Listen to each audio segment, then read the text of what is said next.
I also wanted to ask you something before I get to the first collaboration. I should not forget. What was the mahol like when you, Bobo, and Amit, and yourself, and I think there was one more person you mentioned. बोबो, अमित, मैं और कौन? कोई एक और भी एक musician का नाम लिया था आई थिंक कि कोई इंस्ट्रूमेंटलिस्ट तबला या वो तो जब उनका टीम हम लोग तो प्रेजेंटेशन करने मतलब जाते नाउ थे you guys are hanging out basically together ना. हाँ, तो अब ये जो लोग हैं भाई, बाकी जो हैं उनके साथ तो चलिए काम पे आप जा रहे हैं, काम कर रहे हैं, जो भी मैं जिंगल का काम कर रहा हूँ इसका, but these guys also friends, ये दोस्त बन गए थे. तो हम जब मिलते थे तब गानों की बात भी होती थी, काम के लिए भी मिलते थे, और मिलते थे तो काम की बात भी होती थी. इस टाइप का था. हम हैंग आउट भी करते थे साथ Full में fun ऐसे, gang, हाँ, वैसा टाइप का. तो अमित, मेरा तब भी अमित के साथ इंटरेक्शन उतना डायरेक्ट नहीं था. So whenever I used to meet Amartya, Bobo, actually मैं, हम लोग बोबो कहते हैं उसको, दोस्त है हमारा, but his name is Amartya Raut. He is a composer, सबको मालूम है.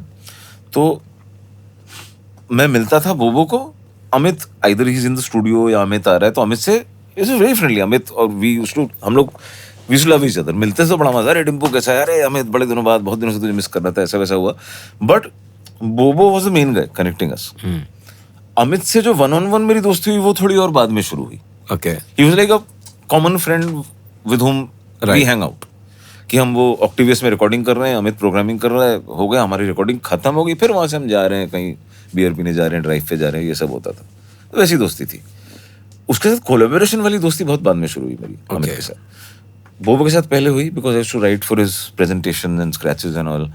Then they had a band called Om, the fusion band, right जिसमें Amit Trivedi was the keyboardist था, and he also program the tracks, produce the tracks. Amartya, Bobo was the composer. Shriram Iyer was the अच्छा, he was singer. the lead vocalist, right? And there were a couple of more guys. There was a guy called Bharat. एक जना और था, मैं थोड़ा नाम भूल रहा हूँ उनके. राम एक बंदा था, who now he's into event management, I believe. वो भी कभी कभी टकराता रहा. तो ये इनका एक बैंड था, सब दोस्त थे.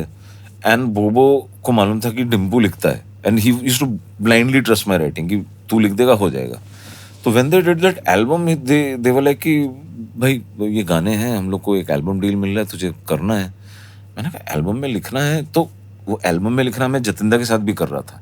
And I used to do it with a pseudonym या प्रॉक्सी नेम, अपना नाम नहीं देता था. बिकॉज इट वाज लाइक कि भाई मुझे तो सिंगर What बनना was the है. name you were giving? तो इन लोग का जो You Om the want to mention it? हाँ हाँ, उसमें कोई प्रॉब्लम नहीं है. तो ओम द फ्यूजन बैंड के एल्बम में इंद्रनील नाम दिया था मैंने. Indraneil. Indraneil. How did you come up with that? ऐसे ही सोच लिया था, नाम अच्छा लगा था, डाल दिया था. जतिंदा के एक दो एल्बम थे, एक में शायद इंद्रनील भी दिया था, एक में उमंग नाम दिया था, अरे एक में एहसास दिया था. कुछ भी सोच के डाल देता था ऐसे. तो अपने नाम से नहीं करता था. बट उनका जो एल्बम था ओम वाला, उसमें पहली बार कुछ ओरिजिनल कॉम्पोजिशन जिनमें मैंने भी थोड़ा सा इंटरेस्टिंगली कुछ काम किया, लिखा, वो पहली बार उस एल्बम में किया. And that in small pockets, but that album was appreciated. There are lot of followers of it, उन्होंने पसंद किया. अच्छा, उसी time there is another friend of mine, Raman Mahadevan, आप शायद जानते होंगे. तो रमन अपना एल्बम रिकॉर्ड कर रहा था. He wanted to make an album of his. उसने रिलीज भी किया था. It was called Raman Asia. The album was called Raman Asia. Raman Asia. Okay. तो वो उसने ऑडियो करा, जो अमित का स्टूडियो था वहां पे उसने रिकॉर्ड किया था. तो he asked me to write his songs, मैंने उसके गाने लिखे थे. अच्छा, audio garage was Amit studio, personal studio क्या? मतलब actually it was Arvind Vishwakarma, but Amit और उसकी पार्टनरशिप थी. तो that was Amit studio. Amit के सारे काम, देवडी, आमिर, उड़ान, सब वहाँ हुआ है जूहू में. तो ये जो ओम वाला मैंने एल्बम कहा, अब उसके जरिए दैट्स हाउ अमित न्यू कि भाई लिखने का काम है तो डिम्पू करेगा. तो इवेंचुअली जब उसको आमिर, देवडी ये फिल्में मिली, तो he asked me to write. वहाँ पे वो सिलसिला फिर शुरू हुआ. अच्छा. And now when I look back, तो भाई एक काम आप कर रहे हो as a human being, as an artist, आप you are getting older, you are understanding life better, you are living more. तो even I think the writing was getting better, because the writing जिसको मैं गौर से देखता हूँ कि हाँ ये थोड़ा ठीक किया है, वाज दिस टाइम. ये ओम द फ्यूजन बैंड या रमन का जो एल्बम किया उस दौरान. May be you like think अभी, क्योंकि ये तो बाकी सब तो कैजुअली चल रहा है कि यू नो कि या तो ये कोई और लिख देगा या तो यही चला जाएगा. ये तो एक रूटीन जैसा हो गया. बट सडनली अभी कोई बोल रहा है कि एल्बम के लिए लिखना है. अभी know things have gotten little serious. ऐसा हो रहा था. एक आई थी कि भाई एल्बम है, रिलीज होगी, और मैं लिरिसिस्ट हूँ, लोग गाना बना रहे हैं, तो अच्छे से कुछ करना पड़ेगा.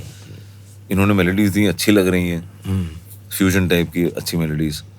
बट ये सब तब भी था कि चलो गाना मिला, मुझे जो ठीक लगा मैंने कर दिया, इनको अच्छा लग गया, हो गया. The first time I wrote for a brief was the film Aamir. अच्छा. कि भाई ये सिचुएशन है, ये कैरेक्टर है, इस जगह पे ये हो रहा है, उसका मेंटल स्टेट ये है, वो इस गाने में आना चाहिए. तो वो पहली बार वहां पे किया, जबकि नरेशन मिला, हम बैठे डिस्कस किया. That happened for the first time there. And very tough. मतलब when now I'm thinking of it, was it very tough or was it very easy to write to that kind of a meter, because it was थोड़ा नया type का कुछ नहीं, track था. I won't say meter was not new for me. Like, मैं जब हारा, सुनता, वहाँ, हाँ, तो वो सब पहले भी पासिंगली कहीं ना कहीं कर चुका था. अच्छा. So for me metering, scanning, उसमें नयापन मुझे कि अरे ऐसा तो कभी लिखा नहीं, वैसा नहीं होता है, वो गाना किस टाइप का है. तो जैसे ओम द फ्यूजन बैंड का जो साउंड था, उनके जो कॉम्पोजिशंस थे, वो it was different from what I had done earlier Okay. At whatever level I had done. Aamir में जब अमित के साथ काम किया, आमिर की मेलोडीज, देवडी की मेलोडीज, वो तो ऑब्वियसली वो आज सबको मालूम है कि इट वाज अ शिफ्ट, वहाँ पे साउंड चेंज हुआ था पूरा. तो गानों का तरीका नया था. बट मेरे लिए स्कैन करने में कि भाई डा डा डा डा डा डिडी डुडू, अब इसमें मुझे वो तो मैं करता ही चला रहा हूँ, सालों से करता चला रहा हूँ. नहीं, बट अभी जैसे मैंने I'm talking about Om firstly, तो डिड योर मतलब अप्रोच कुछ चेंज हुआ कि और थोड़ा सीरियसनेस आया कि नहीं इसमें भी चल जो उनको अच्छा लग गया तो वो लिख नाउ द दिया. थिंग इज कि क्योंकि उनके पास ज्यादा कुछ ब्रीफ होता नहीं था, तो अब जैसे एक गाना है कि जो फ्यूजन है, हल्का सा एक क्लासिकल या लाइट क्लासिकल टाइप मेलोडी है. तो मेरी हमेशा से एक चीज है कि the first trigger of thought, unless I have been consciously briefed by somebody कि इसमें यही चाहिए, the melody itself gives me that little pointer कि ये इस दिशा में जाता हुआ अच्छा दिस इज लग what is trying to convey हाँ, द तो ट्यून. उसमें कुछ गाने थे, अभी मैं थोड़ा भूल भी रहा हूँ, लेकिन जैसे एक गाना था कुछ नयन तर से लागे ना मोरा जिया, ना ना ना, ऐसा कुछ एक था. फिर एक गाना था जो कि बहुत पॉपुलर भी है, I still meet lot of people जो उस गाने का जिक्र करते हैं, सॉन्ग कॉल्ड मन के दर्पण, उसमें गाना था. Okay. वो थोड़ा सी फिलोसफी टाइप. मन के दर्पण में देखे हैं कितने रंग जीवन के, सात सात सुर मिलके जैसे संगीत में ढले, फूल चुन चुन के जैसे गुलशन, ऐसा कुछ एक राइटिंग थी, मैं भी पूरा याद नहीं आ रहा मुझे. तो और वो मेलोडी सुन के ही मुझे कहीं से आ रही थी कि शायद इस टाइप का लिंगो इसमें अच्छा लगेगा. तो these are the choices I was making myself कि ये ऐसा लग रहा है तो अच्छा लग रहा है, इसमें थोड़ा टपोरी लैंग्वेज अच्छा लग रहा है तो ये सही है. Till I started getting briefs कि भाई यहाँ पे इस टाइप का गाना चाहिए, and I started. So then how did Amir happen exactly? तो Aamir just like I said, Like how did Amit suddenly decide कि you will write now? तो अमित देन सडनली डिसाइड, वही तो मैं बोल रहा हूँ, because he was part of Om, he had seen me write, he had seen me write for बोबो. तो may be I was the first, उसकी बफर मेमोरी में मैं पहला बंदा था जो लिखता है एंड जिसको वो जानता है, जिसका दोस्त है. तो when he got these films, he called me and said कि देख ये फिल्में हैं, मैं कर रहा हूँ, मैं तो किसी और को जानता नहीं, you have to write it. That's how it started, as simple as that. And so now suddenly you and Amit are now in the studio and working together. तो सबसे पहले तो पहली बार जिंदगी में स्क्रिप्ट नरेशन मिलता है मुझे. स्क्रिप्ट, आमिर का स्क्रिप्ट पढ़ के एक्चुअली नरेशन भी नहीं मिला था, वो अमित ने ही पढ़ के सुनाया था. मैं और अमित के घर पे गए, वो पढ़ रहा है और मैं सुन रहा हूँ. सॉरी. तो that's how I got the कि ये अब ये एक सिचुएशन है, यहाँ पे एक ऐसा गाना आएगा, ये एक सिचुएशन है, ये कवाली सिचुएशन है, ये स्पिरिचुअल टाइप का है. तो तब थोड़ा सा ब्रीफ से जो मिला, थोड़ा उसकी मेलोडी से जो मिला, जैसे वो हाँ रहम फरमा ए खुदा, तो वो सूफी कवाली गाना चाहिए, उसकी मेलोडी भी वैसी थी, तो वो सुन के ही. और अमित की हमेशा थी कि जैसे हाँ रहम वाज इनिशियली या रहम, तो वो डमी में ही गा रखा था, या रहम ऐसा कुछ गाया हुआ था. तो वहां से एक पॉइंटर मिल गया, तो कहीं से कुछ पॉइंटर मिल जाता था कि उसके किसी वजह से. For example Om the fusion band में एक गाना था जिसमें लाइन आती थी, नयन तर से लागे ना मोरा जिया.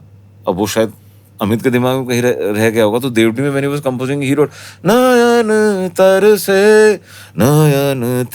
से, तो वो नयन तर से उसके वहीं से मिल गया, नंतपिश की फुहार ना ना ना ना ना ना, वैसे लिख लिया। तो कहीं तो कितने गाने हैं जिनमें एक्चुअली कंपोजर का जो वर्ड है उसी से या तो मुझे पॉइंटर मिल गया है या वही वर्ड फाइनल तक रहा है। संवारलू इज अमित वर्ड उसने उसी के साथ बनाया था, उसके आसपास मैंने लिखा है।